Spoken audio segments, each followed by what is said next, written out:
नमस्कार हृदय जी, बहुत-बहुत स्वागत है आपका न निर्वाण पदम के नमस्कार जी। दूसरे दूसरे एपिसोड में।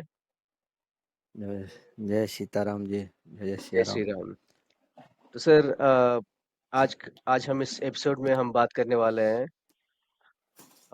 राहु हर घर में मतलब लग्न से लेके 12 घर में तक 12वें घर में कैसे रिजल्ट्स देगा? हाँ, ये ज़ाहिर-सी बात है कि अगर उसपे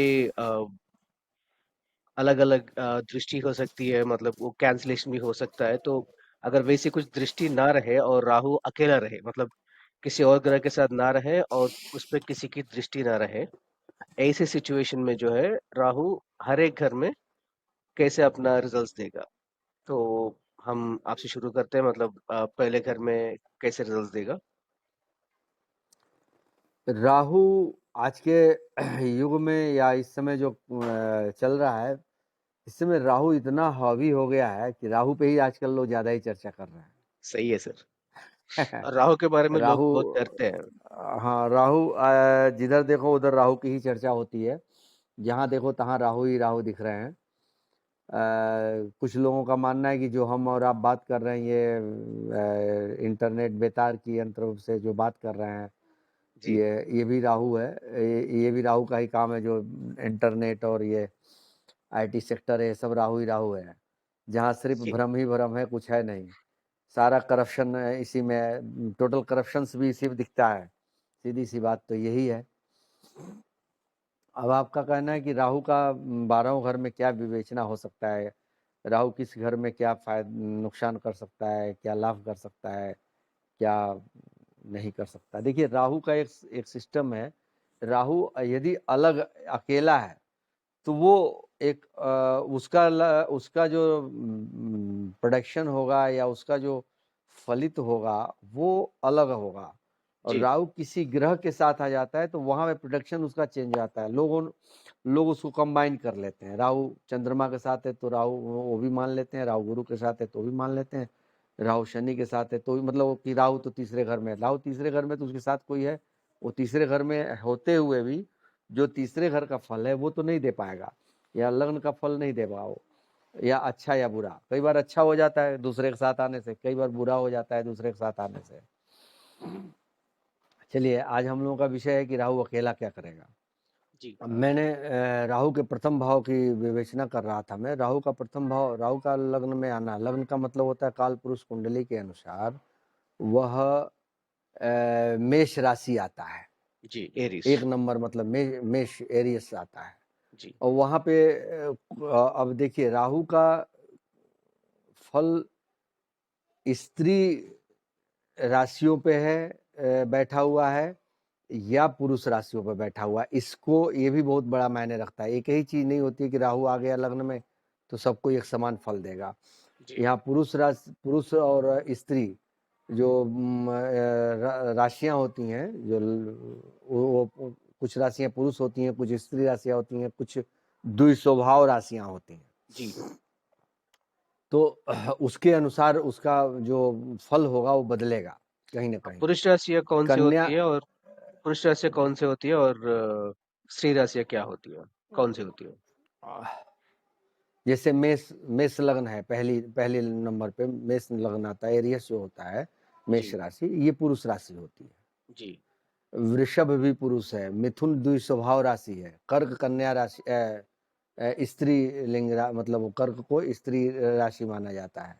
जी, फिर सिंह को पुरुष मान लिया जाता है, फिर कन्या को स्त्री मान लिया गया, फिर तुला को पुरुष मान लिया गया। ठीक है। जी, ये और वृश्चिक वृश्चिक भी पुरुष राशि में आता है, जल तत्व है लेकिन स्त्री राशि में आता है। और पुरुष राशि में आता है। धनु भी पुरुष राशि में आता है। मकर का मेरे को लगता है न्यूट्रल राशि में आता है। सॉरी, इस विषय पे थोड़ी बाद में बात करेंगे हम। ठीक है सर। तो हम लोगों का विषय फिलहाल तो है कि चंद्र लग्न का राहु।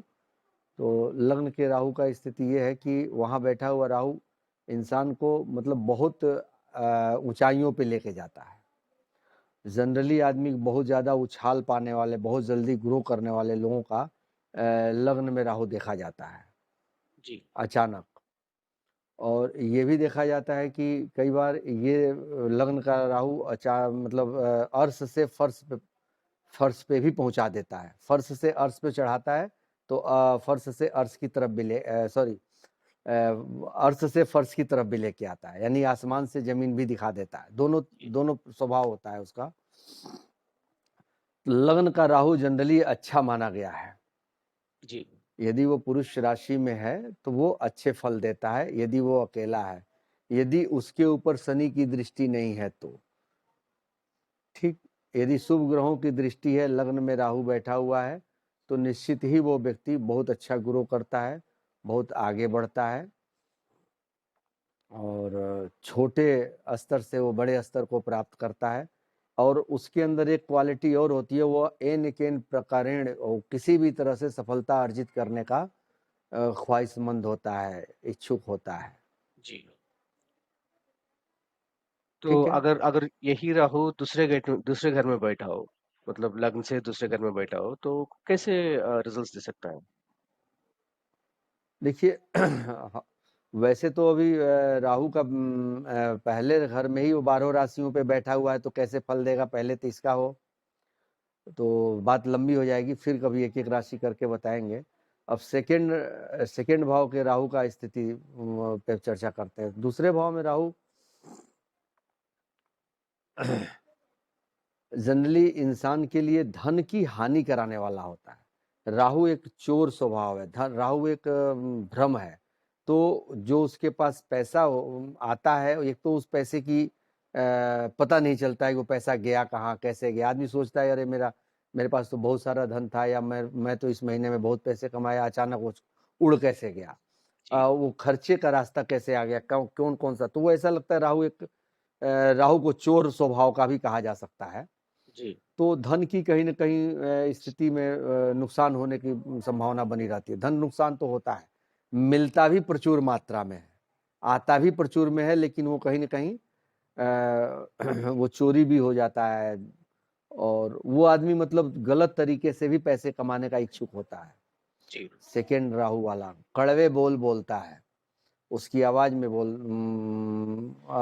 कड़वापन होगा। दूसरों पे अनावश्यक कमेंट्स करने का, नेगेटिव कमेंट करने वाला व्यक्ति होता है।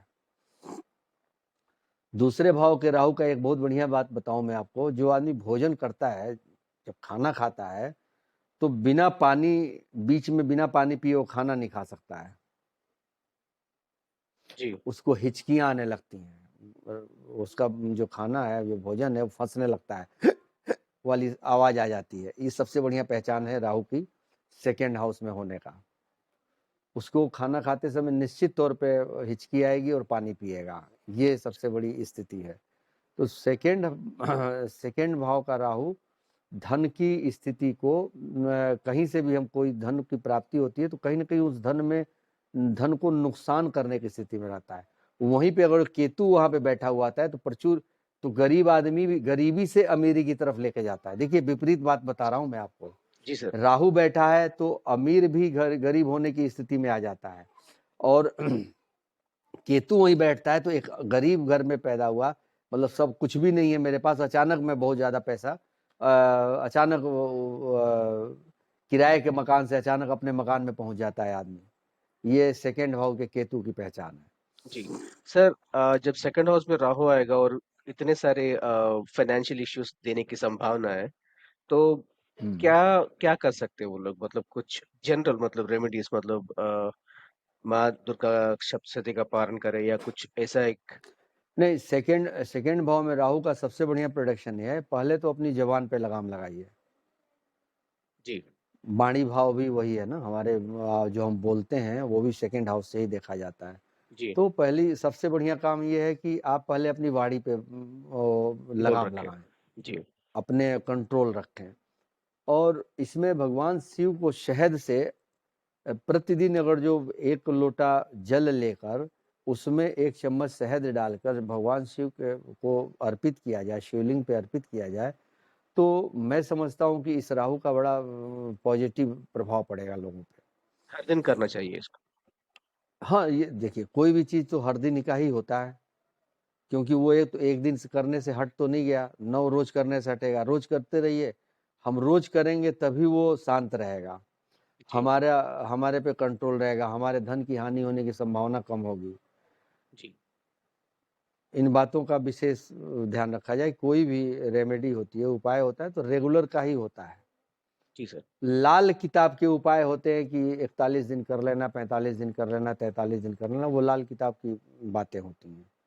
तो वो पर्टिकुलर एक टोटके की तरह वो होता है। वैदिक उपाय तो रेगुलर ही होता है। जी सर। और तीसरे भाव में अगर राहु पहुँच गए तो क्या रिजल्ट्स हो सकते हैं?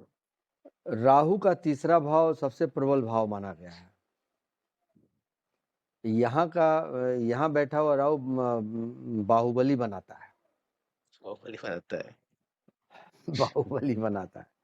तीसरे भाव का राहु मतलब एक मतलब कहें हमारी बाजुओं की ताकत है, बहुत हमारे पराक्रमी बनाता है। पराक्रम का द्योतक है वो। जी, और ऐसे लोग बड़ी जैसे कि कुछ नेताओं के जो बड़े लेवल पे नेता हैं, कुछ नेता लोगों के कुंडलियों में भी थर्ड हाउस में राहु पाया जाता है।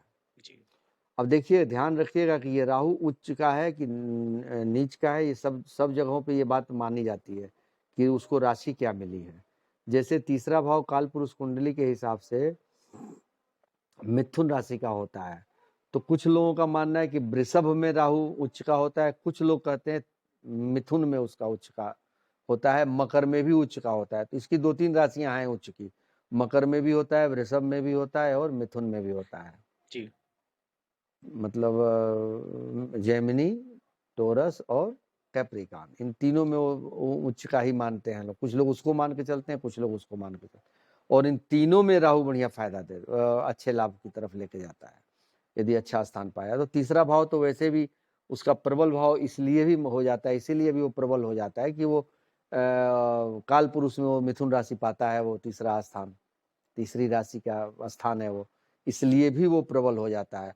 और निश्चित तौर पे यहाँ का बैठा हुआ राहु आपको एक अच्छी ऊंचाई की तरफ लेके जाता है। काम वो उल्टे सीधे जरूर करवाता है।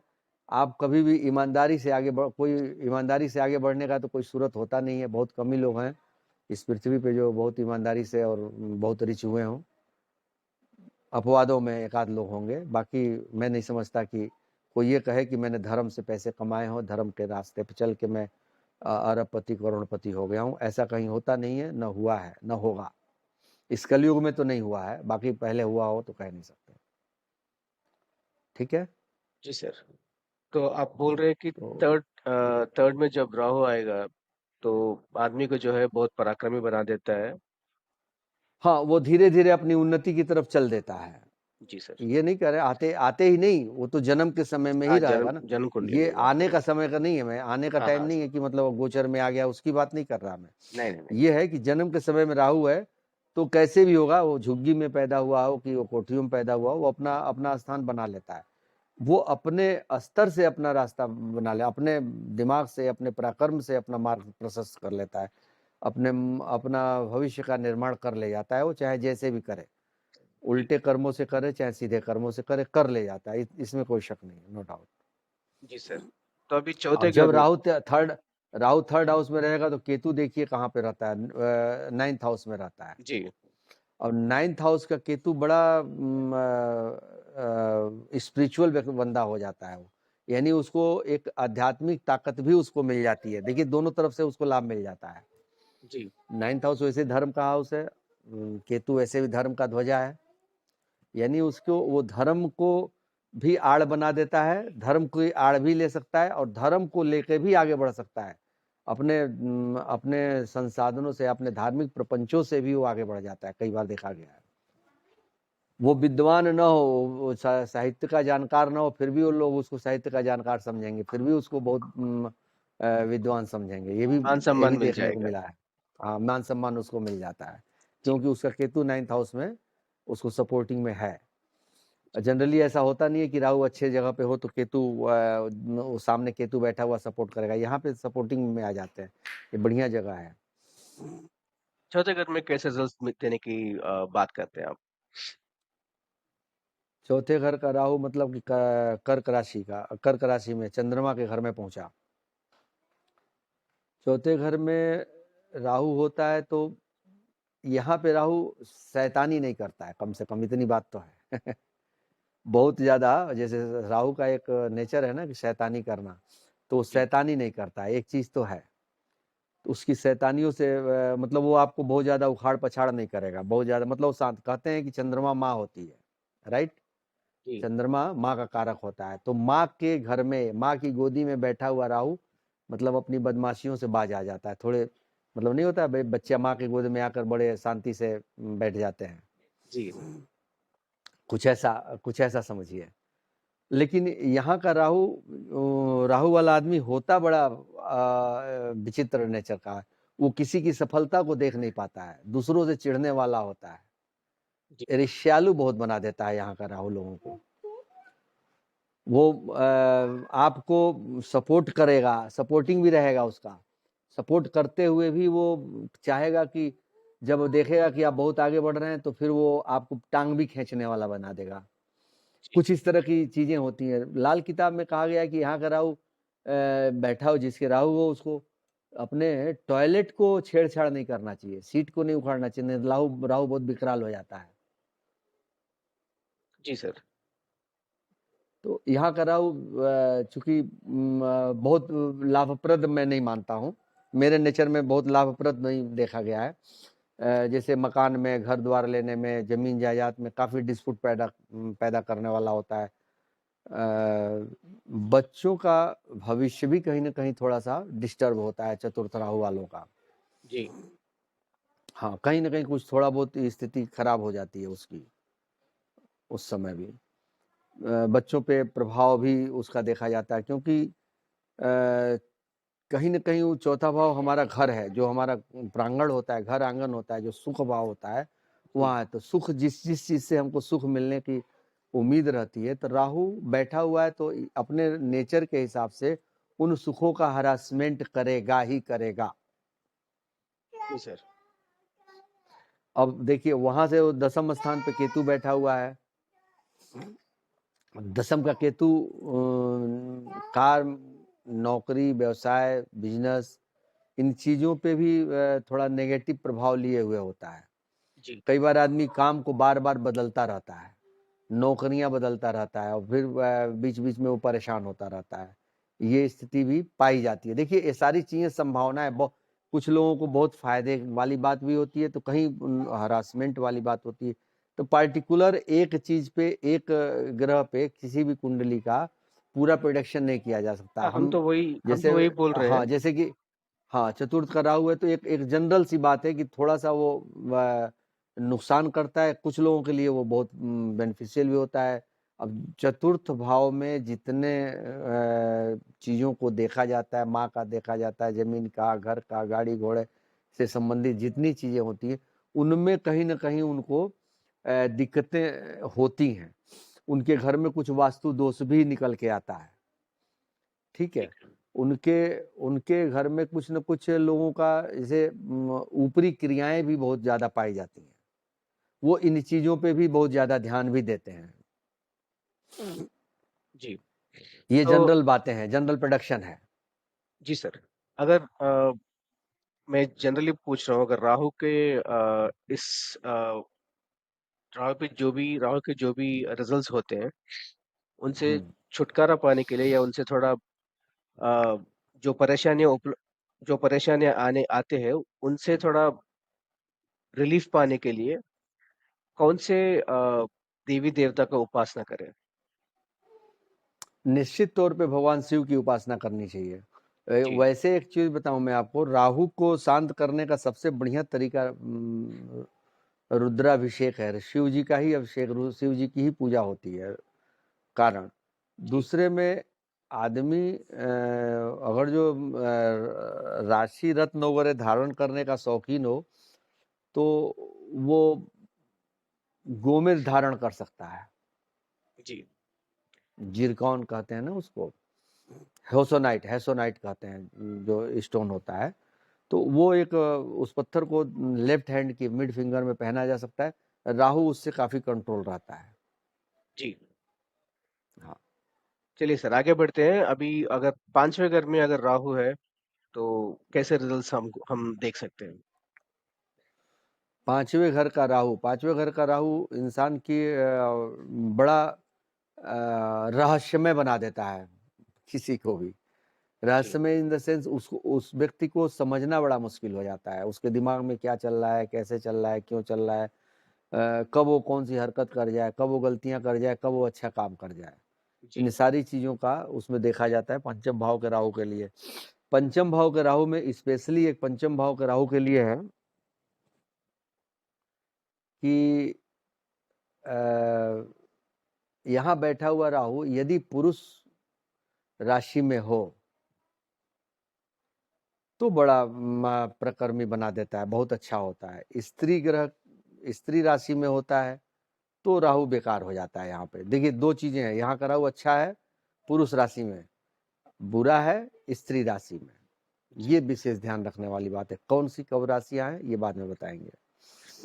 अगर हम मान के चले कि ये पुरुष राशि में है, तो हम्म। कैसे अपने रिजल्ट्स दे सकता है? तो शिक्षा दीक्षा अच्छी होती है, कम से कम वो टेक्निकल फील्ड की तरफ लेके जाता है, टेक्निकल लाइन में आपको काफ़ी अच्छा नाम दिलाता है। पंचम भाव के राहु में इंजीनियरिंग की पढ़ाई ज़्यादातर लोगों को करते हुए देखा गया है। ठीक है सर। तो अगर ये इंटरनेट और ये जो कंप्यूटर साइंस वगैरह का जो पढ़ाई स्टडी है, और ये पढ़ाई में बाधा भी डालता है। ये भी बता जी, दूं मैं, यदि राहु बैठा हुआ है पंचम भाव में, राहु की महादशा चल निकली है, तो समझ लिए शिक्षा में कहीं ना कहीं बाधा उसके हाई स्कूल यानी 10th क्लास तक में जरूर बाधा आएगी एक बार। उसके बाद थोड़ा सा सही होता चला जाता है। नहीं बाधाएं मतलब रुकावटें की बात करें या फेल रुकावटें हो का जाना? गैप हो जाता है, गैप फेल हो जाना भी होता है, गैप हो जाना एक आध साल का। बाधा का मतलब वही होता है। हाँ, बीमार पड़ जाएगा, पेपर देने नहीं जा पाएगा, जी, शायद पेट कुछ। में दर्द हो जाएगा, पेट का रोग हो जाएगा। पेट उदर भाव भी है ना ये, तो पेट हाँ, का भी प्रतिनिधित्व पेट के भाव को भी में बैठा हुआ है, तो निश्चित तौर पे पेट में कुछ ऐसी गैस, ऐसी वायु, ऐसा ऐसा रोग होगा जो डॉक्टर भी डायग्नोस नहीं कर पाया। दवा देगा किसी चीज का, रोग कुछ रहेगा नहीं, तो वो डॉक्टर की डायग्नोसिस के बाहर हो जाता है वो, कि पेट में गोला चल रहा है तो क्या चल रहा है, कि वह एसिडिटी है कि वह पथरी है, कुछ समझ में नहीं आता है। राहु और जो अपने पे आता है तो पंचम भाव वाले को बड़ा परेशान करता है पेट के रोग से। ये देखो, पांचवा भाव प्रतिनिधित्व कितने लोगों का करता है, तो उदर हो गया, संतान भाव हो गया, जी, स्टडी हो गई।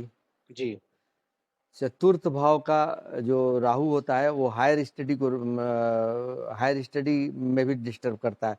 या तो रिसर्चर ही बनाएगा या तो बिल्कुल ही नहीं, बिल्कुल ही अंडर अंडर मैट्रिक ही रख देगा।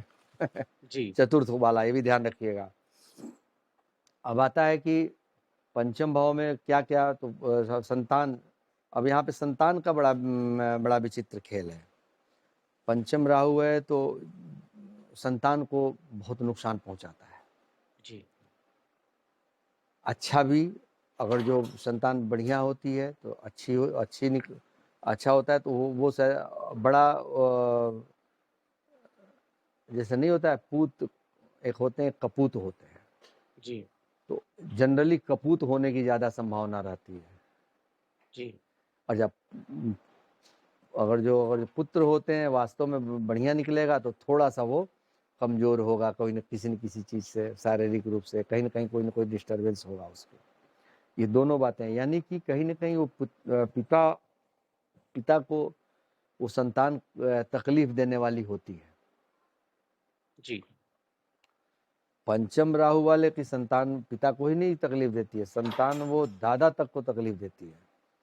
पंचम राहु वाला जो व्यक्ति हो, उसकी जब बेटा होता है तो उसका दादा बर्बाद हो जाए, ऐसी ऐसी स्थिति बनती है। जी सर, मतलब ये बहुत बहुत आगे तक की मैं प्रोडिक्शन बता रहा हूँ मैं आपको, ऐसा कहना नहीं चाहिए, लेकिन ऐसा होता है, संभावना बनती है ऐसी। जी सर। अगर यही राहु छठे घर में अब रहेंगे तो कैसे रिजल्ट्स आप पा सकते हैं? देखिए 3, 6, 11 राहु का प्रिय घरों में से ये है, तीसरा घर, छठा घर और 11वां घर। जी, तो यहाँ पे तो राहु बादशाह ही है, कोई दिक्कत ही नहीं है। यहाँ का राहु बादशाह है, अपने वो उच्च उच्च स्थानों पे है।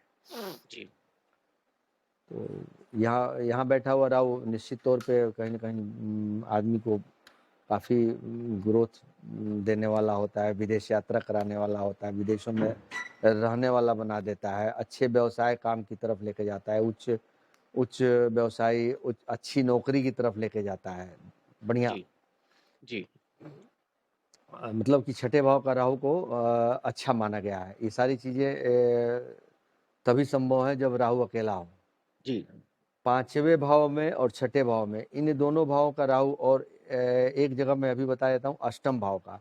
इन तीनों जगहों का राहु जो होता है, कई बार आदमी को ना तांत्रिक क्रियाओं की तरफ लेके जाता है, अकल्ट तंत्र मंत्र साइंसेस, यंत्र की तरफ भी लेके जाता है, और कौन है, अकल्ट अकुल्ट साइंसेस साइंस की तरफ, मतलब अकल्ट ये साइंस की तरफ, एस्ट्रोलॉजी वगैरह में। एस्ट्रोलॉजी की तरफ लेके जाए, तांत्रिक बनाने का चस्का लगा देता है, तांत्रिक बनने का चस्का हो जाता है कि हम जी, तांत्रिक बनेंगे। उसको भ्रम हो जाता है, मतलब ये एक तरह से भ्रम है ना राहु, जी, वो भ्रमित कर देता है ना कि तुम बहुत जानकार हो गए हो, मतलब आदमी को खामख्वा का अहंकार भी दे देता है। तो आदमी उस लाइन की तरफ जाता है, पाता कुछ नहीं है, मिलना जुलना कुछ नहीं है। जी, उसकी कहीं कोई एक आध चीजें सही हो जाती हैं तो सोचता है कि मैं भगवान बन गया। आप समझ रहे हो, इस तरह की बातें आती हैं उसको। कभी कभी एक आध बातें उसकी सही हो गई, उसका कोई कोई उसने कह दिया कि किसी के लिए कोई यंत्र मंत्र तंत्र बना दिया, अचानक किसी को लग गया तो पता चला अपने को भगवान समझ, मतलब कुछ इस तरह का भ्रम पैदा कर देता है। ये वही लोग होते हैं जो कहते हैं कि मेरे पे देवताओं की सवारियां आती हैं, ये आता है वो होता है, ये लोग वही लोग हैं। 5, 6 और 8 वाले राहु वाले ही हैं जो कहते हैं मेरे को देवी देखती है, देवता देखते हैं, ये दिखता है, शंकर जी दिखते हैं, हनुमान जी दिखते हैं।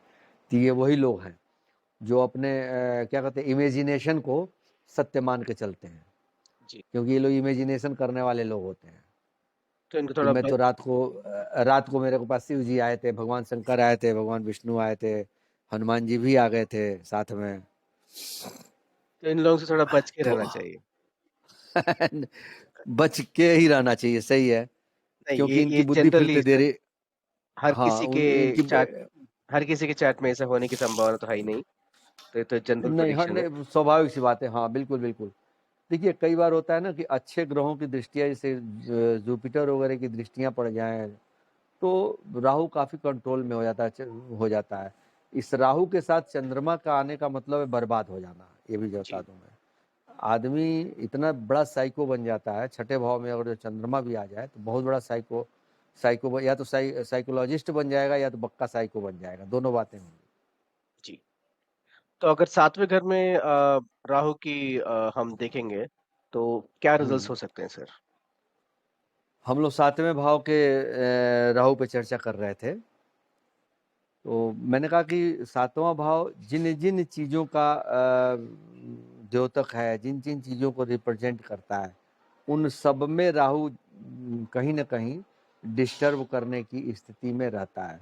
अब देखिए यहाँ पे दो तरह की बातें हैं। छठा भाव हमारे शत्रु का भाव है, रोग का भाव है, ठीक है जी, ना। जी, मुख्य रूप से रोग और शत्रु का भाव होता है। और तो ये जहाँ रहेगा वहाँ कुछ न कुछ डिस्टर्ब करेगा। डिस्ट्रक्टिव ग्रह है, तोड़ फोड़ वाला ग्रह है, तो रोग को भी तोड़ेगा, देखिए, शत्रु को भी तोड़ेगा। जी, अब उसी तरह से जहां ये बैठेगा उन चीजों को मतलब उन चीजों में डिस्टरबेंस करेगा। रोग भी होगा तो रोग को भी तोड़ फोड़ करके रोग को हटा देगा। जी, शत्रु होगा तो शत्रु को भी तोड़ फोड़ के हटा देगा। उसी तरह से अब सातवें भाव में आएगा तो वहां भी तो तोड़ फोड़ करेगा ना वो। जी, स्वाभाविक है ना, एक सही है। स्वाभाविक उसका उसका जो नेचर है वो नेचर के हिसाब से काम करेगा। तो सातवां भाव क्या है कि इसकी किन किन चीजों का मुख्य रूप से है, पत्नी का होता है, यानी जीवन साथी का होता है, पति या पत्नी का। जी, बिजनेस पार्टनर का होता है। हमारे रोजमर्रा की, अगर जो हम कोई ऐसा व्यवसाय काम धाम करते हैं जो रोजमर्रा का होता है, जैसे दैनिक कोई कार्य करते हैं कि हम रोज काम करते हैं, रोज पैसे मिलते हैं, उस जगह के स्थिति को भी हम सातवें भाव से ही देखते हैं कि इनका रोजमर्रा की इनकम कितनी होगी, क्या होगा, कैसे होगा, रेगुलर इनकम, डेली इनकम वाला। जी। तो अगर 8वें भाव में अगर राहु आ गए तो कैसे रिजल्ट्स देखने को मिलते हैं सर? 8वें भाव का राहु आदमी को मैंने आपको बताया था, ये स्पेशली 8वां भाव रहस्य का भाव होता है, शमशान घाट होता है, जी, कब्रिस्तान, मतलब जी, मरने के बाद वाला भाव वही है। कहते हैं ना कि जीवन और मृत्यु, तो वो दोनों का भाव है। अकुल्ट साइंस जो भी रिसर्च वगैरह का भाव होता है, खोज का जो विषय होता है, वो सब कुछ 8वें भाव से ही लिया जाता है। जी, 8वें भाव का राहु, जिन जो जो 8वें भाव के राहु वाले होते हैं, वो ईमानदार व्यक्ति तो नहीं होते हैं। जी, न वो पत्नी से ईमानदार रहेंगे, न वो अपने काम के प्रति ईमानदार रहते हैं, न वो अपने अपने ही जीवन के प्रति भी ईमानदारी नहीं दिखाते हैं। वो किसी न किसी बड़ी मुसीबत में एक बार उनके साथ मुसीबत जरूर आती है। जी, एक बार उनके ऊपर कोई न कोई बड़ा चीज, आकस्मिक घटनाएं घटती हैं। हालांकि इनको आकस्मिक लाभ भी होता है, जी, ये किसी चीज को गहराई से समझने की मादा भी रखते हैं, किसी चीज को बहुत जल्दी ये ताड़ने का भी मादा रखते हैं, मतलब सिचुएशन को हैंडल कर लेते हैं, करने वाले भी होते हैं लोग। मतलब 8वें राहु वाला बड़ा, एक तरह से कहा जाए कि बड़ा चतुर व्यक्ति होता है, या सातिर व्यक्ति भी कह सकते हैं उसको। जी। समझ सकते हैं सिचुएशन को, अंडरस्टैंड सिचुएशन को समझ के हाँ उसके हाँ हिसाब से काम कर सकते हैं। हाँ। इनके ससुराल वाले इनके ऊपर हावी रहते हैं, देखा जाता है। ससुरारियों से बहुत डरते हैं, पत्नी से बहुत डर के रहते हैं। जी, ऐसे लोगों का एक स्वभाव और होता है। जी सर। तो अभी 8वां राहु को आकस्मिक घटनाओं का, दुर्घटनाओं का द्योतक माना जाता है। जी, आकस्मिक लाभ वगैरह का भी द्योतक माना जाता है। अचानक धन धन की प्राप्ति, जैसे कि कल शायद एक बार हमारी आपकी बात हुई थी कि 6ठे 8वें राहु वाले को मतलब अचानक कोई चीज सट्टा लॉटरी में भी फायदा हो जाता है, तो वो उसी जाल में फंस जाता है। वो हाँ, फिर सोचता से है कि वहीं मैं पे अब इसी इन्वेस्ट करना। हाँ फिर, हाँ फिर उस उधर जाके फिर वो बर्बाद भी हो जाता है। जी, ऐसे होता जी, है, समझ में आ गया।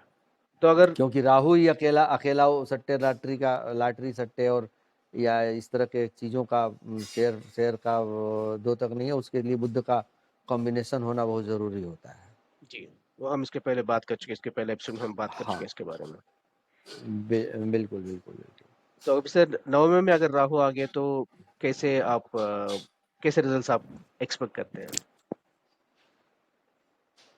9वें राहु वाले को मैं थोड़ा, मेरे हिसाब से थोड़ा सा अधम व्यक्ति होता है। जी। अधम समझते हैं? हाँ, हाँ, नीच के मतलब नीच के स्तर का अधर्म मतलब। अधर्म अच्छा, अधर्मी व्यक्ति होता है। वो ओके। धर्म को न मानने वाला, मतलब धर्म की आड़ लेके चलता जरूर है वो, लेकिन मानता नहीं है। वो अंदर से धार्मिक नहीं होता है, वो बाहर से धार्मिक होता है। जी, खाली वो दिखावा करता है धार्मिक का। हाँ, उस वो अपने को बहुत बड़ा, मतलब वो ज्ञानी ध्यानी, मतलब दुनिया की सारी चीजें लगता है जैसे कि उसी के पास है, सारी निधि, जैसे अष्ट सिद्धि और 9 निधियों का मालिक अपने आप को समझने लगता है वो। जी, किन्हीं कभी कभी किसी किसी तरह से किसी को थोड़ी बहुत अंश भी मिल जाता है, क्योंकि धर्म भाव है, वहाँ राहु बैठा हुआ है, तो थोड़ा बहुत तो निश्चित ही स्पिरिचुअल पावर आ जाता है उसके अंदर। स्पिरिचुअलिटी तो आती होगी, क्योंकि ज्ञान ध्यान का भाव है वहाँ। राहु जैसा चतुर व्यक्ति है, चतुर ग्रह बैठा हुआ है, जो भगवान विष्णु को छल करके अमृत ही पी लिया था। तो कहीं न कहीं उसका प्रभाव तो धर्म भाव पे रहता ही रहता है। तो कुछ असर तो रहता है उसके ऊपर, जी, लेकिन वो एक तरह से जीवन में बहुत सफलता वाली स्थिति में नहीं रहता है। पिता के लिए हानिकारक ही होता है। पिता के धन की तरफ निगाहें लगाए रहने वाला व्यक्ति, जी, पिता के किए हुए पे ही अपने आप को स्टैंड करने वाला व्यक्ति, ऐसा माना जाएगा। ओके। तो यहाँ पे राहु अगर 9 में है तो उधर केतु तीसरे भाव में बैठा रहेगा मतलब हाँ, उसका बिल्कुल। उसका रिजल्ट अपने पराक्रम पे रहेगा शायद, वो पराक्रम दिखाने में आप चूके मतलब वो ये नहीं, सोचे कि। केतु तीसरे भाव में बैठ के कोई बहुत अच्छे रिजल्ट वाला नहीं होता है। जी, वही तो। उसका कारण ये है कि फिर वहीं पे आती है कि वो बुध का घर है, इसलिए केतु वहाँ पे अच्छा फल नहीं देगा। जी, यहाँ पे देखिए गुरु और बुध, केतु जो है गुरु का मित्र है, राहु जो है शुक्र का मित्र है या बुध का मित्र है, समझ रहे हैं। जी, और ये दोनों शुक्र या बुध हुए वो गुरु के शत्रु हो गए। तो ये एक इसमें से उसमें राहु की गुरु की तरफ है, एक शुक्र और बुध की तरफ है। तो ये थोड़ा इस चीज को देखते हुए आगे की प्रोडक्शन किया जाता है कि कौन कहाँ कैसे किस भाव को रिप्रेजेंट कर रहा है, वहाँ के हिसाब से उसका रिजल्ट निकलता है। जी। सर और आगे बढ़ेंगे और 10वें घर में राहु कैसे रिजल्ट्स देगा सर? 10वां घर का राहु वैसे तो बहुत बढ़िया राजयोग कारक ही माना जाता है। यदि वो मकर वकर राशि का होता है तो बहुत बढ़िया स्थिति बनती है उसकी। और काम धाम में भी उसका ये है कि कभी वो टिक के किसी काम को नहीं करता है, वो बहुत जल्दी जल्दी अपने स्टैंड को बदलता रहता है।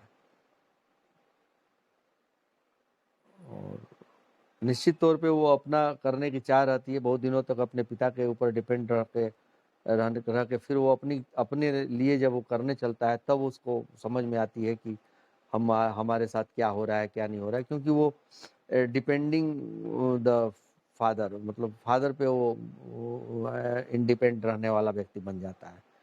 तो वहाँ का राहु कहीं ना कहीं इंसान को उसके कार्य क्षेत्र में बड़ी बाधाएं भी पहुंचाता है। सफलता मिलने के कारण और उसकी राशि का होना, मैंने बताया मकर राशि का हुआ तो सफल हुए, जी, मकर के हुए तो सफल हुए। अगर जो अन्य राशियों का हुआ तो वो थोड़ी सी मशक्कत कराता है, कार्य क्षेत्र में बहुत परिश्रम करना पड़ता है। मतलब दांतों से पसीने निकलवा देता है राहु वहाँ का। और नेता भी बनाता है, ये भी बता दो, तो नेता बहुत मेहनत करके बनते ही हैं, जानते ही हैं।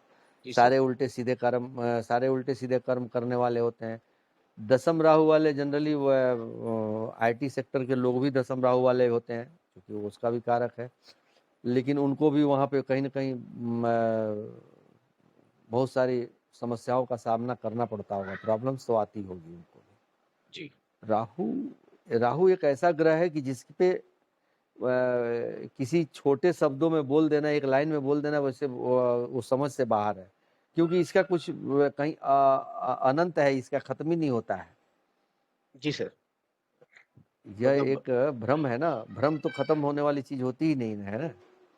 तो ये कब कहाँ कैसे क्या हो जाए, तो राहु के बारे में हम कुछ लोगों ने अपना एक अलग अलग स्टैंड बना रखा है, ज्योतिष लोगों ने, कि यहाँ पे बैठा है तो ये उपाय करो, वहां बैठा है तो वो उपाय। दरअसल ये कोई पार्टिकुलर ये चीज है नहीं कि ये चीज जरूरी नहीं है सब पे लागू हो जाए। जी, तो जब भी राहु का कुछ भी करें आप, तो उसे करने से पहले अपनी कुंडली का पूर्णतः एनालिसिस कराएं। ऐसा न हो कि राहु आपको नुकसान नहीं कर रहा है और आप राहु के पीछे पड़े हुए हो और उसका उपाय करने पर लग जाते, तो आप समझ लीजिए कि फिर रिजल्ट्स आ उल्टा सकता ही है। होगा सब। जी, बिल्कुल आएगा ही आएगा, आता ही आता, आ ही रहा है, आपको मैं बताऊं। ठीक है हम सर। बहुत सारी कुंडलियों को देखते हैं, मैं रेगुलर देखते हैं, तो राहु के पीछे मतलब वो प्रश्न ही उनका राहु पे होता है जनरली। मेरा राहु ऐसे खराब है तो मैं क्या करूं, तो कौन सा उपाय अरे क्यों खराब है भाई, क्यों करा, क्यों ऐसा आप सोचते हो। ये राहु शनि खराब राहु शनि नहीं, ये अगर राहु खराब है या राहु अच्छा है, ये हम हम्म, एक उनके प्लेसमेंट से हम नहीं बोल सकते हैं सर। मतलब नहीं नहीं, किसी भी चीज से नहीं। राहु देखिए, राहु की महादशा 18 साल की होती है। जी, कहते हैं राहु अपने महादशा में 9 साल, मतलब कि वो ये समझ लीजिए कि मिट्टी में मिलाने का काम कर देता है और 9 साल आसमान पे चढ़ाने का काम कर देता है। यदि वो पहले चढ़ाया तो बाद में उतार देगा, फिर वो मिट्टी के पास लाके खड़ा कर देगा आपको। जी, और पहले अगर जो उसने मिट्टी रगड़ दिया तो आपको आखिरी में जाके फायदा करता है। कभी कभी उसके 4 स्टेप भी हो जाते हैं, जैसे कि 4 खंड कर देता है, कभी 3 खंड कर देता है, कभी 2 खंड हो जाता है। मतलब उस लगातार वो फायदे वाली स्थिति में नहीं रहता है। कभी 3 साल अच्छा, कभी 3 साल बुरा, फिर 3 साल अच्छा, फिर 3 साल बुरा, इस तरह की स्थितियां बनी रहती हैं राहु की। तो राहु के बारे में पार्टिकुलर कोई चीज है नहीं, उचित चीजें हैं नहीं। और उसका सबसे बढ़िया तरीका है राहु के प्रकोप से बचने के लिए भगवान शिव का शरण लिया जाए, महादेव का शरण लिया जाए। और उनको साल भर में 2-3 बार रुद्राभिषेक कराते रहे और नित्य जलाभिषेक करते रहे, गंगा जल और उससे दूध, कच्चे दूध का सेवन, देसी गाय का दूध हो, भले ही वो थोड़ा मात्रा में हो, और दूध जल और गंगा जल दोनों तीनों चीज मिलाकर रोज का यदि शिव जी को जल चढ़ाया जाए तो राहु को ऐसे एक तरह से नियंत्रित किया जा सकता है थोड़ा बहुत।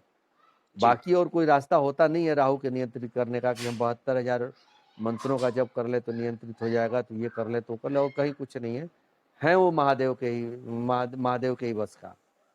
जी। अगर यही राहु या 11वें फिर घर वो में। या फिर वो उपासक हो महामाया का, दुर्गा का, जी सर। महाकाली, महालक्ष्मी, महा सरस्वती, या तो उपासक हो, या तो आप उधर हो तो बहुत बड़ा तंत्र की तरफ चले जाएंगे, उतना आप आम आदमी कर नहीं पाएगा, तो सीधी सी बात है महादेव के शरण में जाइए। जी सर। अगर यही राहु अपने 11वें घर में बैठे हैं तो कैसे रिजल्ट दे सकते हैं? बढ़िया। फिर वही आती है 3, 6, 11, वो बढ़िया भाव है उसका। वहाँ का राहु आदमी को ले दे के बढ़िया अच्छे रिजल्ट की तरफ लेके आता है।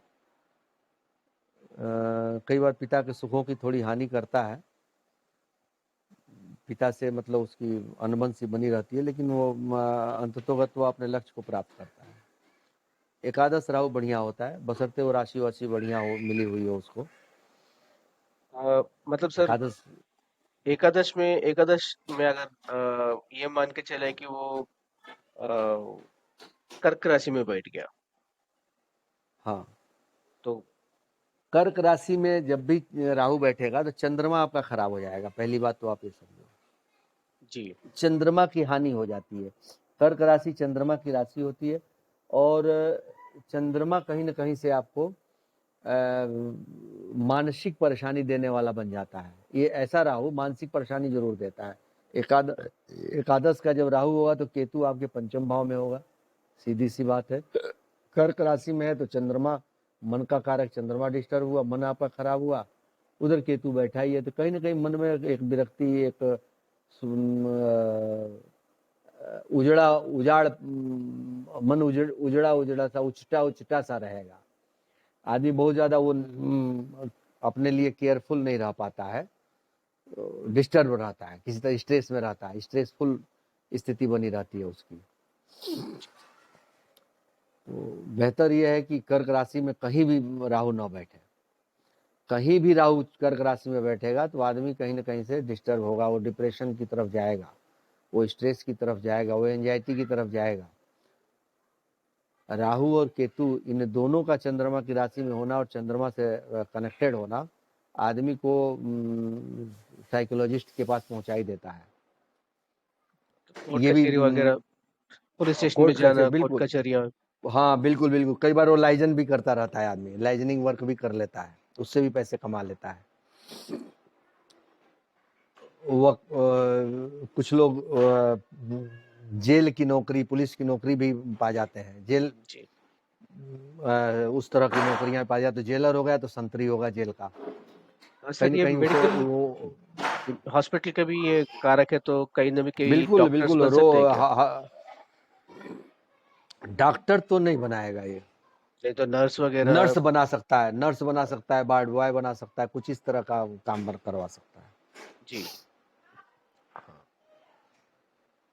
जी सर।